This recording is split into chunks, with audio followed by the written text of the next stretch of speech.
Hello everyone, my name is Brian Van Hook and I'm with the Florida Small Business Development Center at FIU. Thank you for joining us today for this webinar that's focused on delivering a winning investor pitch. Our presenter today is going to be Ricardo Weiss. Before we bring up Ricardo Weiss, I just wanted to mention for 2 seconds about SBDC at FIU. Our center has a team of 16 business specialists, of which Ricardo Weiss is one of them. And we're focused on helping you starting and growing a business. Our consultants can help you with everything from a business plan, from a pitch deck, to access to capital, whether that's debt or equity. We can also help you in terms of marketing research, in terms of government contracts, international trade, HR strategies.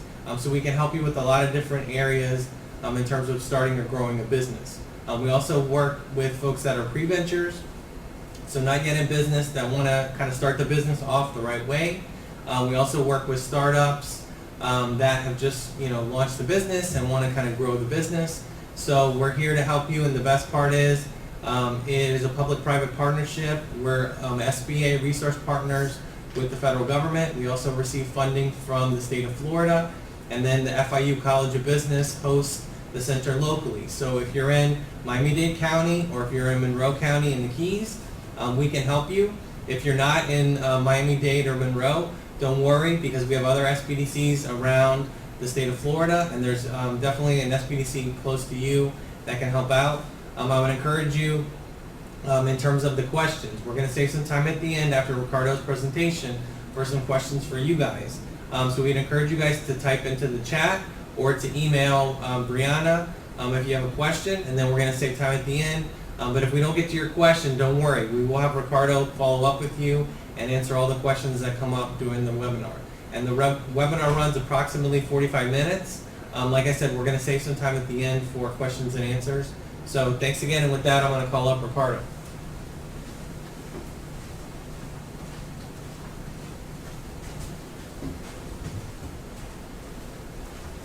Hello everyone. First of all, congratulations. If you're here today, is because you have a venture and you're getting ready to raise some funding.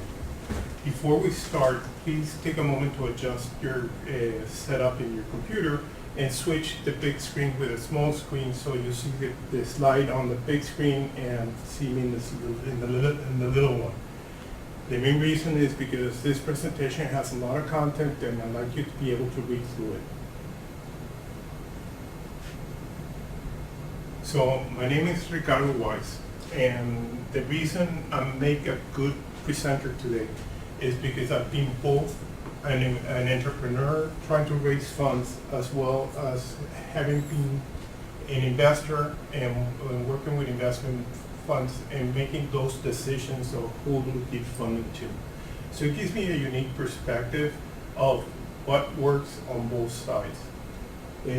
When we talk about investors today, my definition of investor is a professional or semi-professional investor.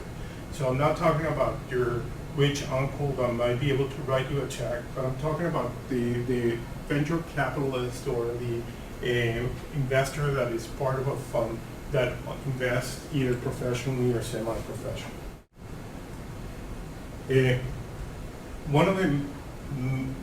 One of the things that I like to bring up when I'm making a presentation in regards to pitch decks and people that are getting ready to raise funds is that you know clearly where you stand in the spectrum. And basically you have two alternatives.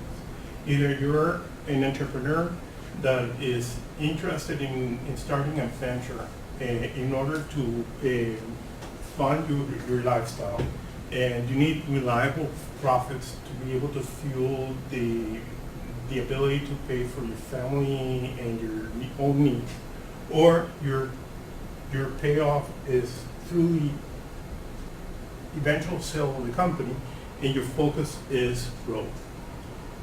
Typically investors invest in growth companies, not in profitable companies. So your interest and the interest of the investor has to be aligned. You have to both want the same thing. which is to get to a point where you can quickly return the investor's money back to him. And for you, that's where you get your payoff. That's when you get your ability to get a return in all the effort that you put into your venture. Getting to that point becomes the overarching strategy. It's the thing that is on top of every decision that you make, because it's about the efficiency of that process, how to get there the quickest and most efficient way. When you're dealing with investors, you should know your investor. You should know what is the sourcing of his funding. Typically, you would think that a professional investor invests on his own behalf, but many times these investors invest on behalf of other investors or even funds or banks or other families, and so you have to understand where the source of the funding comes from. You have to understand what their investment criteria and what their investment theses are. There are many types of investors, professional investors and non-professional investors. The typical when you start is with your family and friends and fools. That's why the 3 Fs come into play. And then you have the angel investors, family offices. The family offices are very prevalent in the South Florida market. You have venture capital firms, and you have a new flavor of VCs, which are the corporate VCs. These are, with the advent of technology in the last few years, more and more large corporations have set up their own investment arms, and their focus of investment tends to be more strategic than a return on investment, yet they follow a lot of the same criteria that the regular VCs follow. But it opened up a whole new world of investment opportunities for people that are starting companies. And then you have the private equity, which are typically investors that invest in very established long-running companies. Every investor has their investment criteria. And basically, when they get a pitch deck from someone that is trying to raise funds, they go through a process of analyzing that investment pitch versus their own investment criteria. And they weight the points given, typically by an analyst, to that investor pitch to make sure that that pitch or that company that is seeking for funds meets their investor criteria. And typically, and I highlighted the main criteria points. They're very interesting in the management team. They have to, you have to have a compelling story. You have to have sustainable differentiation and so forth. But they also may only invest in certain stages of companies, so they may not invest in pre-revenue. So it doesn't matter how good or great your idea is, they're just not going to do it. Because the same way that you're coming to them with a pitch deck and talking about your concept, they have raised funds on their own based on their own pitch deck, where they've sold other bigger professional investors on that investor criteria. So let's talk about the pitch deck. A pitch deck is a document that has evolved through time. It used to be a business plan, and I remember when I had to do those 60 pages and larger business plans, that used to kill me. Now it's a more streamlined process. No one has the time to read through a 60-page business plan. So it's a more streamlined document. It tends to be somewhere between 15 and 30 slides, depending on the story that you're telling, and it's divided into basically these 15 areas, and I'll go into it a bit deeper. But I highlighted also a couple of things in this slide where a lot of the attention goes to. So the first one is the cover slide. The cover slide, basically you logo your company, you know, why you're here, you know, like you saw online, and I would also add the date and the version number, because you want to track what deck you gave to, you know, to that person, because they'll come back and ask you questions, and you may have changed the deck several times along the way, and you don't know what version he's talking about. So he or she, I'm sorry. So I always put a version number on the deck, and then you would also, if you have any traction, try to, you know, bring it to the attention, and also your name, obviously. Before I go into this the next slide, there's anecdotal evidence that shows that most decisions on whether to invest or not invest let me allow me to correct that. The decision whether they want to continue looking at the deck or not is made in the first 30 seconds. You know, by the third slide, if it doesn't make sense for them, they're just going to move on to the next deck. Because the way it works in real life, and that's where my personal experience comes to bear, is that typically in a fund or an organization that looks at decks, they sit down maybe once a week or every couple of weeks, and they look at maybe 30 or 40 decks at a time. So they go through these decks very quickly, and they rate those decks very quickly. So if your deck doesn't make it for the first 2 or 3 slides, the chances are they're just going to discard it and move to the next one. So this next slide is probably the most important slide in the deck. It's your executive summary, and this is where you briefly describe what is the service or product that you're trying to offer, and also the core pain that you're trying to resolve. So here is the opportunity to bring that grand statement, or what is it that you're trying to achieve. The next slide the next slide is about going deeper into resolving that first slide where you talk about your executive summary, and you have, you know, the market problem. Again, you know, what is the problem that you're trying to solve and how, what the market opportunity is, and here it's describing how large that market is. And nowadays, investor is not interested in eyeballs. They're not interested in grand numbers that show that you've taken little time to understand how big your market potential is. It's about defining the total addressable market. The best way that I can use to describe what an addressable market is just imagine for a second that you're trying to set up a bakery shop, and you're going to do that in Brickell.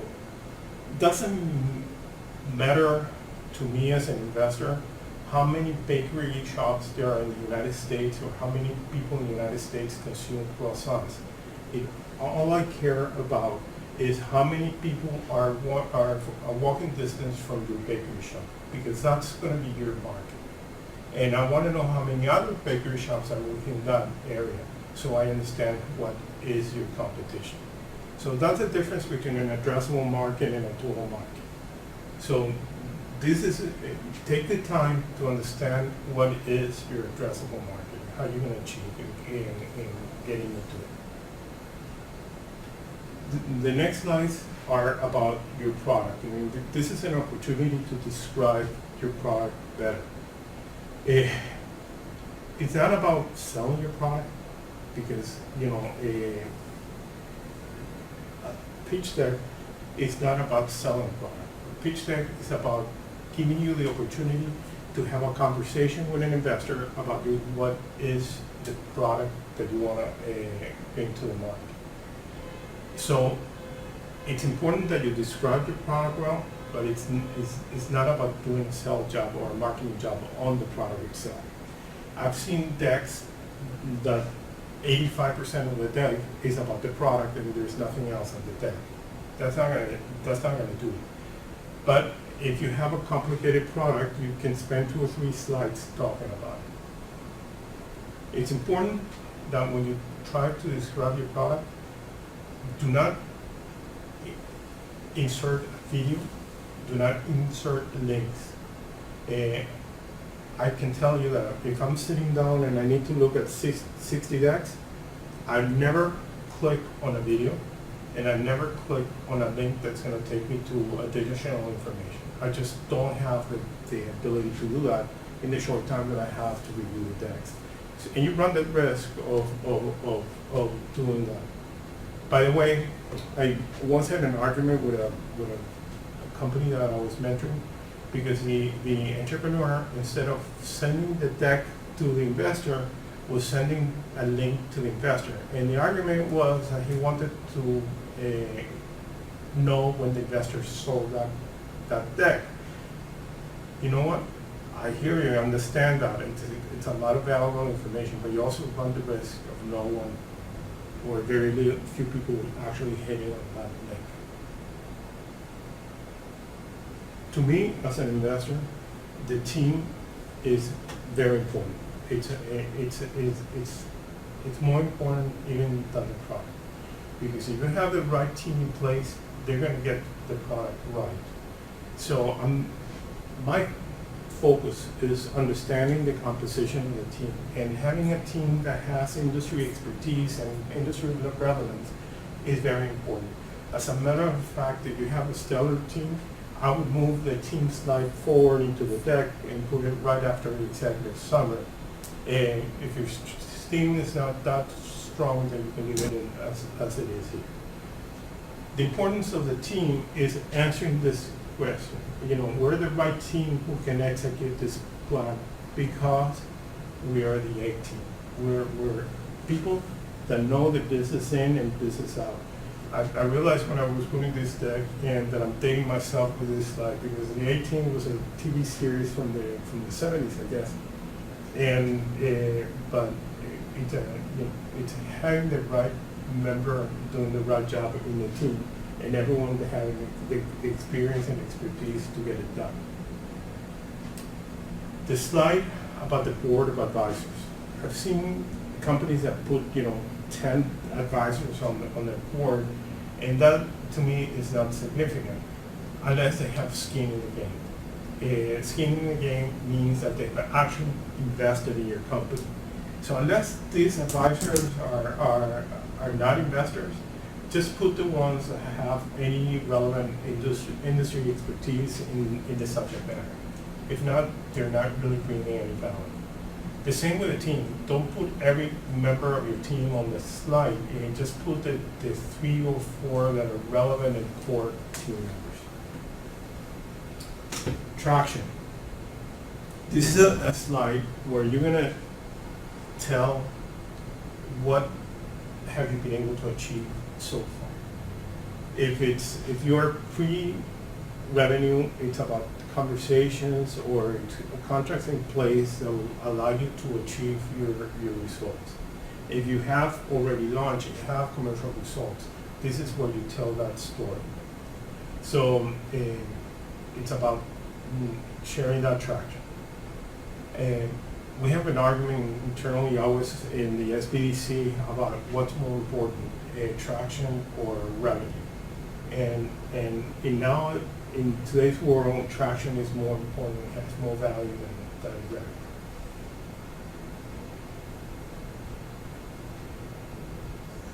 I see a lot of decks where the entrepreneurs, the founders of the company spend little time in understanding what their competition in a competitive landscape looks like. Yet this is a very important slide. Assuming that you have no direct competition is telling me that there's no market for your product. So it's about having a better solution to the product rather than having a product that has no competition. So it's about making your product 10 times better than your competitor, and it's not about being in a market where there is no competition. So showing how and what your competition landscape looks like is very important in the deck. And there's always confusion of how the best way to present that is, and I have a couple alternatives or a couple of solutions, depending on what works best for you. One way to present this visually is through an axis chart, where you choose two different attributes, and you compare your company versus the competition based on those two attributes. I'm using here the market for laptops, and you always try to be on the right hand top quadrant, because that's the highest value in this axis chart. So if we use Apple has a perception of great value and very unique, so it's very attractive to the market. Samsung, Lenovo may have a perception of a higher value, but not as unique, or more unique and less value, as in the case of Hewlett Packard or Dell. So being able to present this visually works well and is very impactful. Another method is using a matrix chart, where you choose a number of attributes and you compare yourself to other companies on a matrix manner. And this works well and shows the investor, whoever is looking at the deck, that you've taken the effort to go through this process. Another a chart that works well on the deck is a SWOT analysis, which you probably are seen and know about it, but it's about understanding your strengths, weaknesses, opportunities, and threats. And I'm not going to go into a lot of detail, because you can Google this and get a lot of information.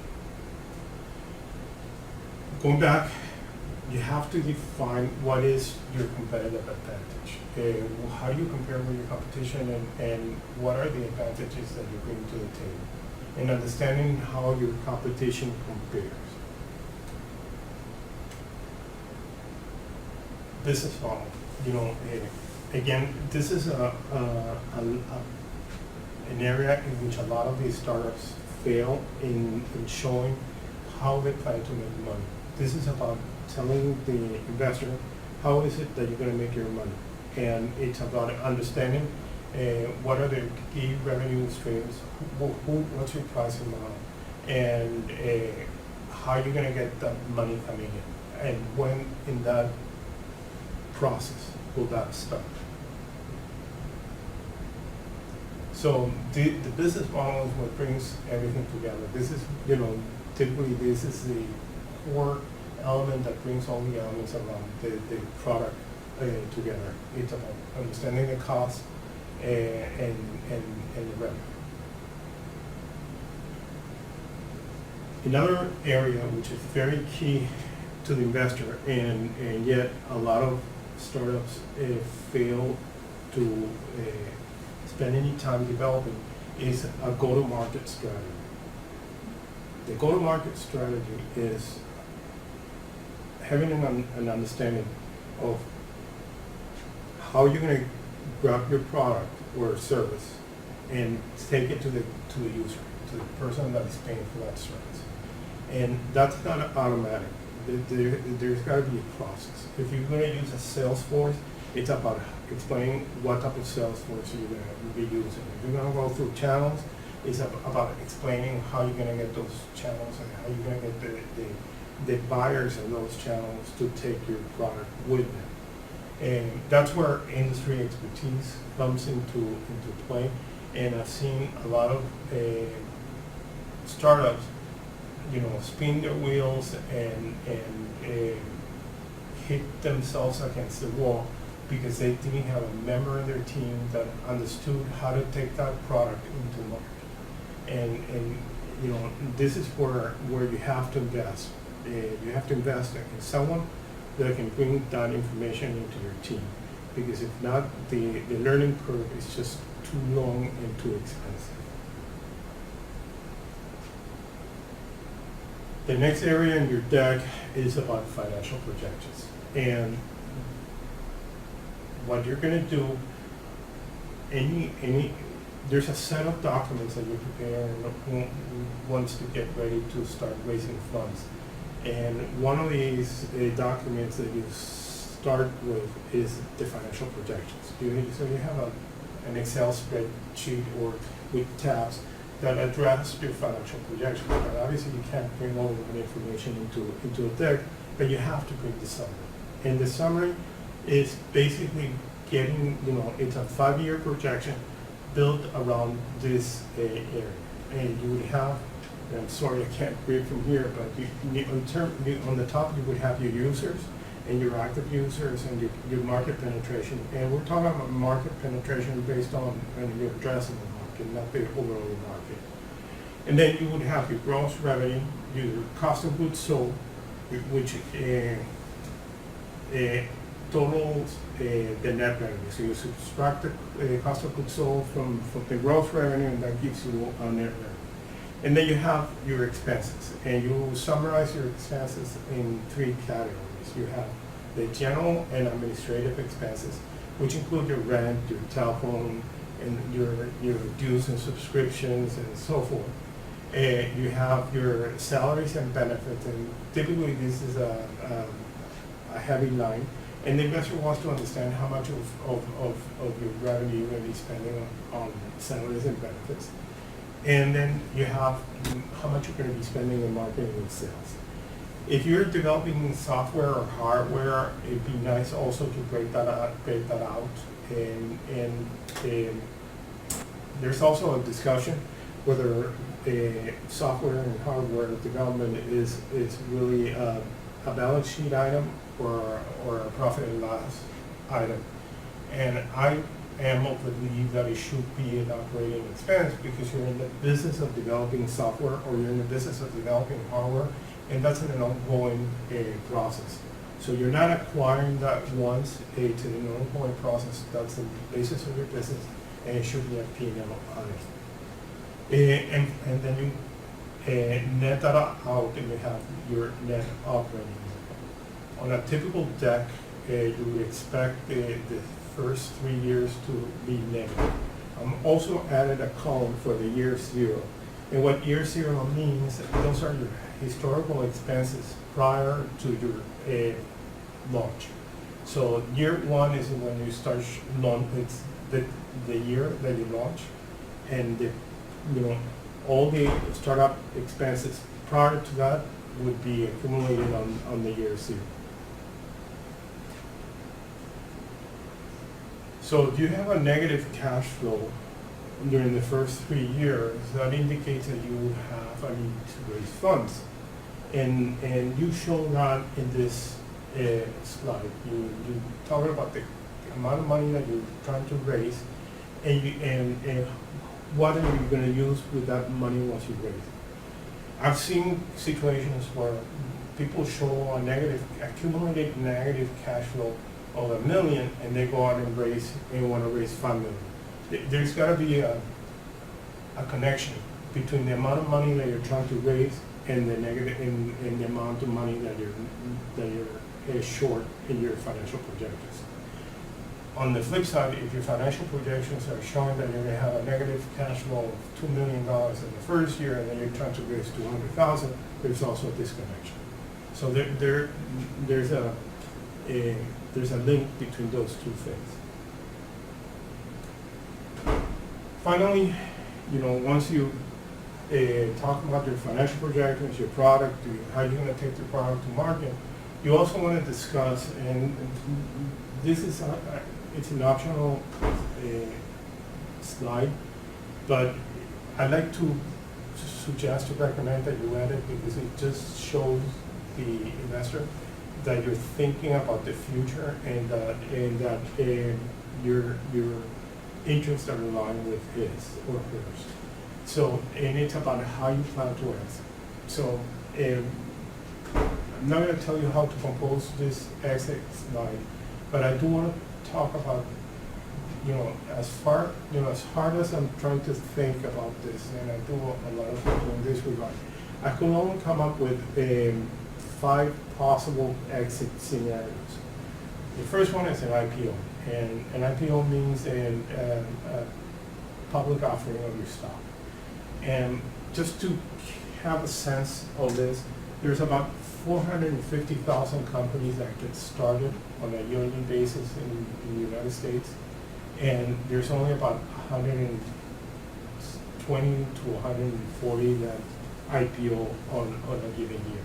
So the chances of reaching an IPO level are very low and are really not a factor of consideration. Only very unique cases would not show up in a pitch deck. So the most common pervasive reasons a company would exit is because they have a very unique technology. And let me address that for a second, because a lot of people spend a lot of time and effort trying to make their software unique. Yet there's nothing unique about software development, and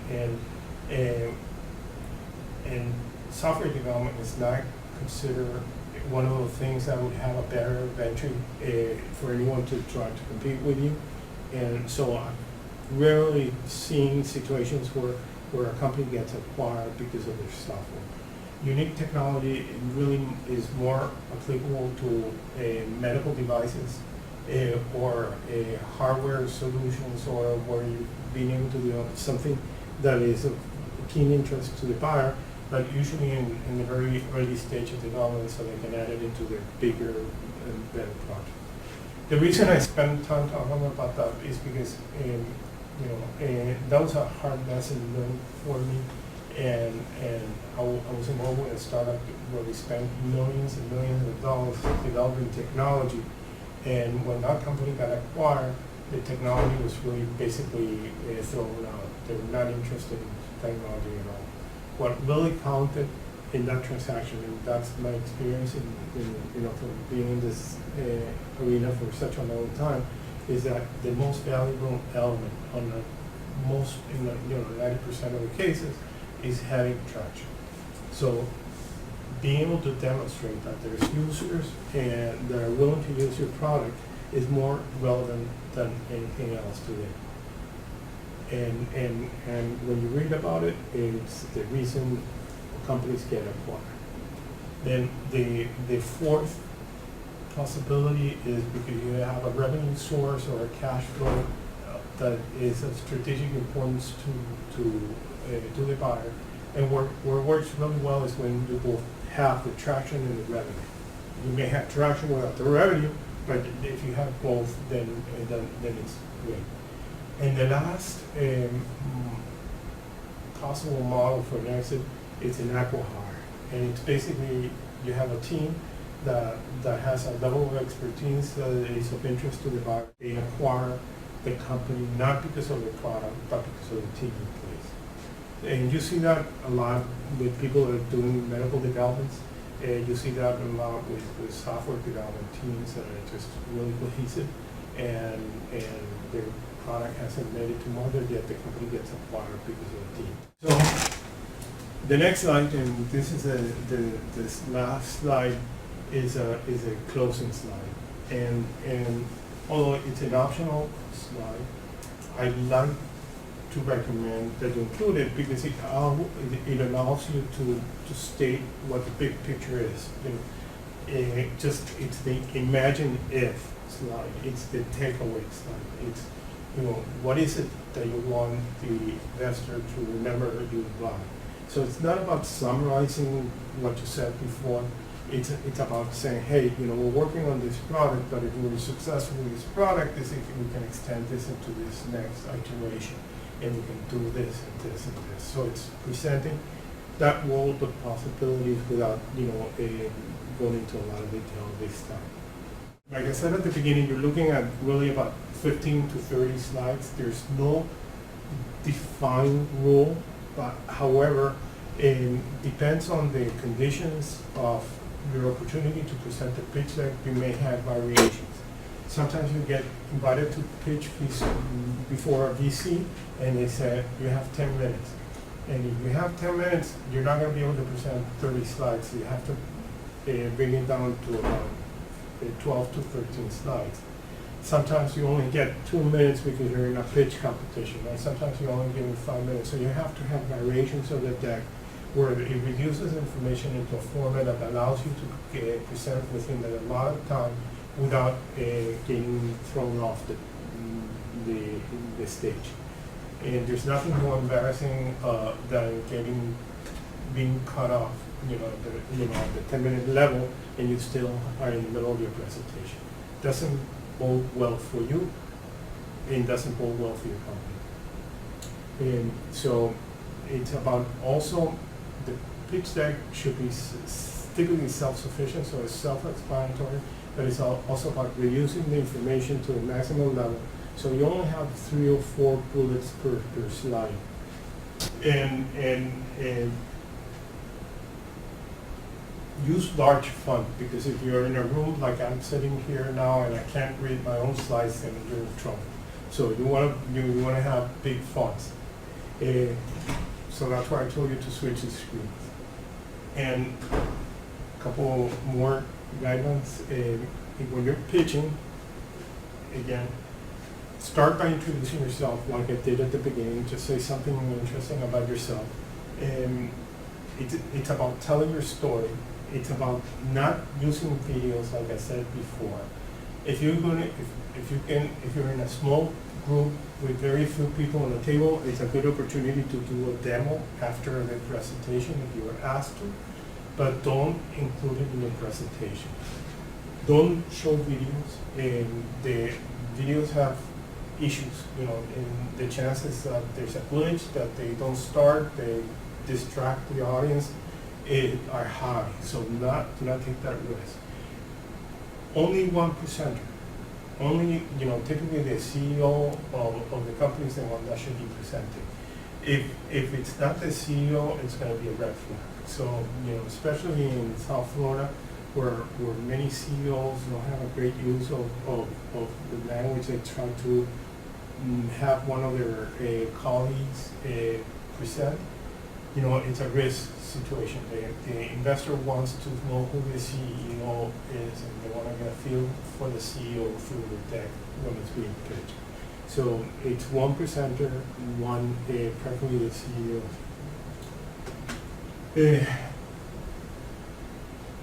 When you're presenting, it's not about reading all the bullet points on the deck. It's about choosing one relevant point per slide. People can read, so that's what I told you. Pull up the screen so you can read the slides. Let me talk through them, and I'll choose, the points that I want to highlight. So those are good elements that you do, that it makes your pitching effective. Couple of words of wisdom. Like I said before, it's not about doing something that no one else does. It's about doing one thing 10 times better than, and that one thing 10 times better is more relevant than doing 10 things only a little bit better. Focus on your customer's biggest problem. Don't try to resolve every problem. Just focus on one single problem.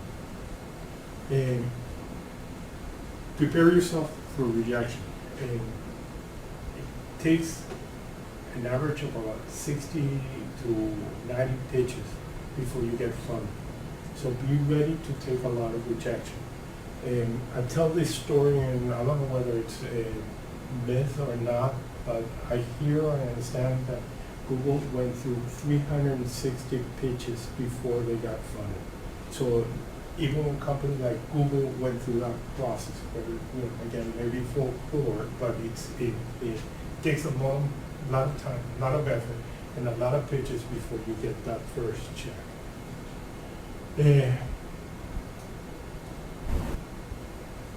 Big one. Avoid assumptions that you cannot back up. Anything you put on the deck, you need to be able to support. Don't make assumptions and then not be able to, say where you got that information from.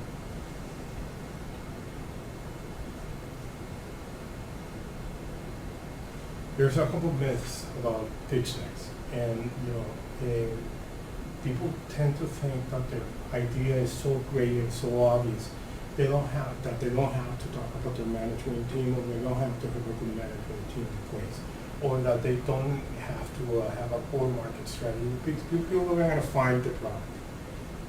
Those are many things that are not realistic, and they don't work. So don't fall into that trap. Remember, the pitch deck is about having a great idea and a great story to tell, and it's your ability to tell that story. So, the way you present it is the way you present your story.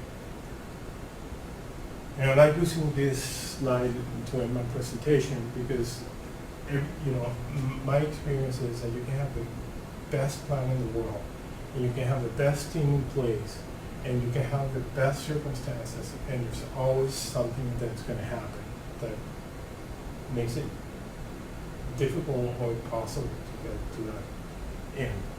And I've been in situations where I thought that I was had a great product, had a great team, and then things happen that you would not ever suspect when you get in the company goes belly up and just goes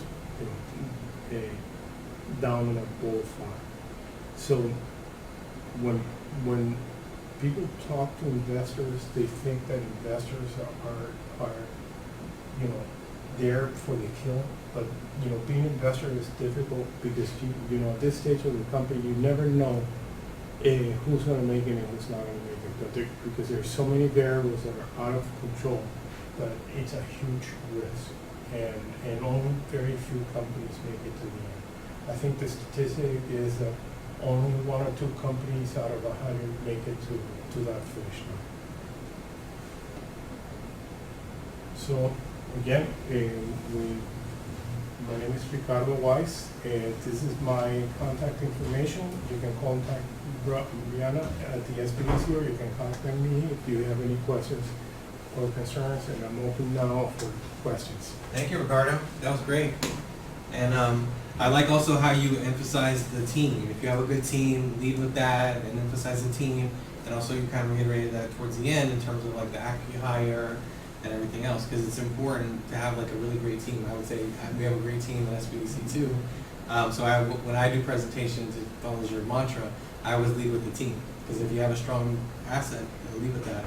We did have a couple of questions. The first question was, if you have a pitch and you have like 10 minutes, like you said, should you break up the pitch into parts and have like multiple team members pitch, or is it better to have one person do the whole presentation? Kind of what's your experience? Like if there's a part on financials, should you have like the CFO be responsible for that? What's the best strategy? Okay, so as I said before, only one person should present. Mm-hmm.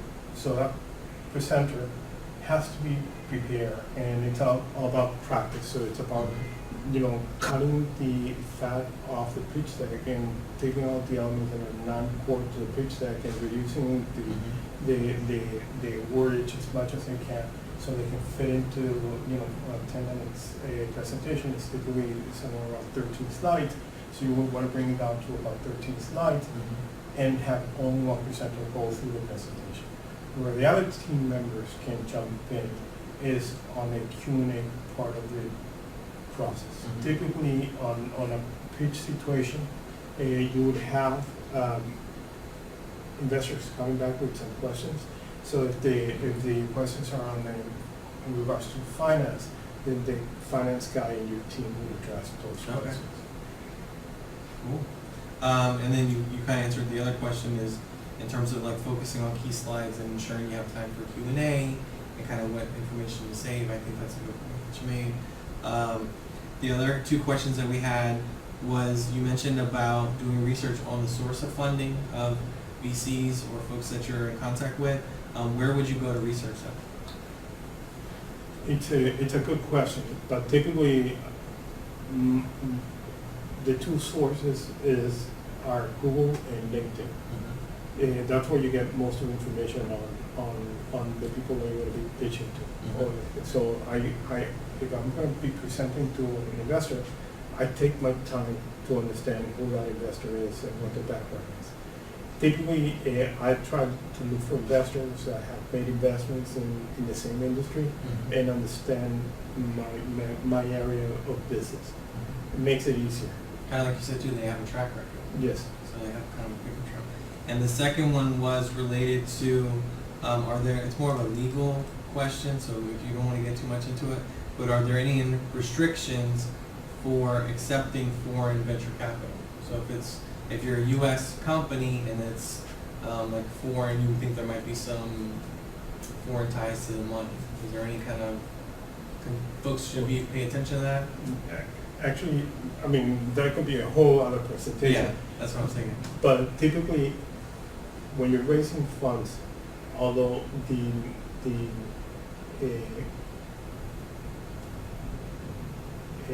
compliance element of raising funds for a startup are different than if you're raising funds through a professional investment bank. Mm-hmm. You still have some responsibilities. For example, you have to know where those funds are coming from. So if it's a foreign investor, you have to know that these funds were obtained legally. Mhm. And it's your responsibility as a receptor of that money that you make sure that the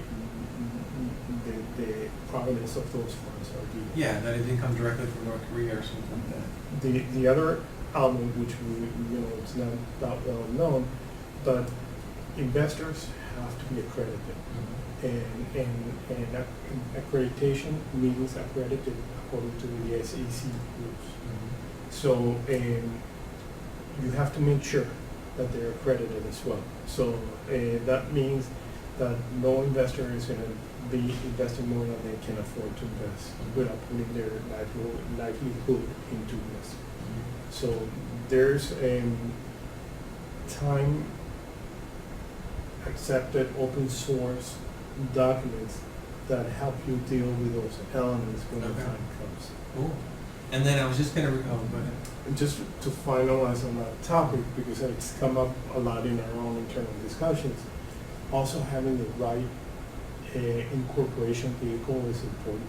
And a lot of startups incorporate as LLCs, and yet an LLC is not the best vehicle to raise funding with. And most professional investors will require that you convert into a corporate C Corp before they invest in you. So why not start there? That is especially relevant if you're going to take foreign investors. Foreign investors cannot invest in an S Corp, and it's difficult to invest through an LLC. That's good advice. And then I was just going to reiterate the last point that you made in terms of kind of like making a connection with the judges and also telling a story, because I'm sure, like you said, you've seen a lot of pitches, and when people come up and they just kind of stand at the podium and they just kind of read or they just kind of talk. And I know a lot of times I've been on some judges, and I've also done some stuff for community projects. It makes a big difference if you actually walk up to the judges and you shake their hand, you say, hello, my name is Brian, nice to meet you. The other point, like you said, is doing your research. Also research the judges, right? Look at the judges, look at their background, see if there's any ties or anything you can do. Because I think a lot of the times if these guys are seeing 60 pitches in a row, or like however many, if it's a pitch competition, you also kind of want to stand out, right? Yes. So any other kind of points on that? No, you're right. Typically, they want to choose 62% at a time. Yeah. And typically, it's 2 to 3 to maybe 10 if it's a competition. But yes, you're competing against other people that are pitching. So it's not only the quality of your product and the clearness of your idea and the relevance of your team. It's about being able to tell your idea in a way that hits that investor or judge into that aha moment where they become a believer in your product and in your idea. Yeah, and it's also that balance too, because you might have a great CEO, you might have somebody who's like an innovator, who's really great, but they're not necessarily Steve Jobs when they're up there like doing a presentation or connecting. So they're not always the best presenter. Usually, you said who's ever presenting doesn't need to have the credentials. Well, I am a firm believer that you can learn how to present. And I remember a few years back when I started, and I had to do my first public presentations, I really sucked. It was really, really Yeah. bad. But I guess today they'll be the judge because we'll get the feedback from them if you But improved. I try to learn techniques on how to present. And if you're a CEO and you're in a decision making role and you're dealing with investors and you're trying to raise funds, it's part of those things that you need to learn how to do, and it's to present. And practicing gives you confidence. So the more that you practice, and Yep. and the better you can tell your story. So that's a very relevant point. That's great. So if we didn't get to your question, guys, if you feel free to put in the comments or to email Brianna, and we'll make sure Ricardo can get it back to you. And we just want to thank Ricardo again for his great presentation. He covered a lot of ground. We had a lot of good questions and answers at the end. And then thanks to you guys for watching. If we can be of assistance to you guys, feel free to follow up. Thanks again. Thank you.